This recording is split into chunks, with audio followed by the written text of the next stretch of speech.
இன்னைக்கு வேலையில்லா திண்டாட்டமா திறமையில்லா திண்டாட்டமான்னு கேட்டீங்கன்னா திறமையில்லா திண்டாட்டம் தான் இன்னைக்கு இருக்கக்கூடிய மிகப்பெரிய பிரச்சனை. இப்ப இந்தியாவில எடுத்துக்கிட்டீங்கன்னா வியாபார நோக்கம் இல்லாத கல்லூரியில நீங்க படிக்கணுங்க.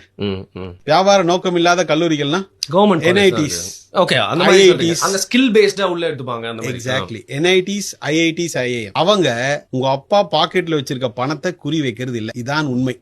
மண்டையில ஸ்டஃப் இருக்கான்னு பாப்போம். அது வந்து என்ட்ரி லெவலுக்கு உள்ள நீங்க போனீங்கன்னா லேட்டஸ்ட் சிலபஸ் இருக்கும், எக்ஸ்பீரியன்ஸ்டு ப்ரொஃபசர்ஸ் இருப்பாங்க, பிராக்டிகல்ஸ்க்கு எல்லா எக்யூப்மெண்ட்ஸ் எக்ஸாக்ட்லி. அதுதான் சொல்ல வந்தேன். எக்யூப்மெண்ட்ஸ் மிக முக்கியமா இண்டஸ்ட்ரியல் கனெக்ஷன். இண்டஸ்ட்ரியல் கனெக்ஷன் இல்லாம நீங்க யூனிவர்சிட்டி காலேஜ் நடத்துறது டோட்டல் வேஸ்ட். எனக்கு இன்னும் புரியாம சொல்லுங்க. இண்டஸ்ட்ரியல் கனெக்ஷன் இப்போ ஃபார் எக்ஸாம்பிள் இப்போ காலேஜ்ல படிக்கிறோம்னு வச்சுக்கோங்களேன், வெளியில ஃபீல்டு ஒர்க்லாம் அனுப்புவாங்க. விஸ்காம்லாம் படிச்சா கொஞ்ச நாள் வந்து ஒரு அப்ரெண்டிஸ் மாதிரி ஒர்க் பண்ணிட்டு வரலாம். பாத்தீங்கன்னா பெரிய பெரிய டிவிலலாம் வந்து நம்மளுக்கு வந்து வாய்ப்பு கிடைக்கும், எக்ஸ்போஷர். அந்த மாதிரி வந்து இண்டஸ்ட்ரியலா நீங்க சொல்றீங்களா? ஒரு டெக் இண்டஸ்ட்ரி நடத்துறீங்க, இந்த இண்டஸ்ட்ரியில கண்டிப்பா உங்களுக்கு 2 டிவிஷன்ஸ் இருக்கும். கரண்ட் டெக்னிக்கல் ப்ராப்ளம்ஸ் இருக்கும், ஃபியூச்சர் R&D டெவலப்மெண்ட்ஸ் பண்ண வேண்டியது இருக்கும். அதுக்கு நீங்க கண்டிப்பா ஒரு யூனிவர்சிட்டியோட நீங்க அசோசியேஷன் பண்ணியே ஆகணும்.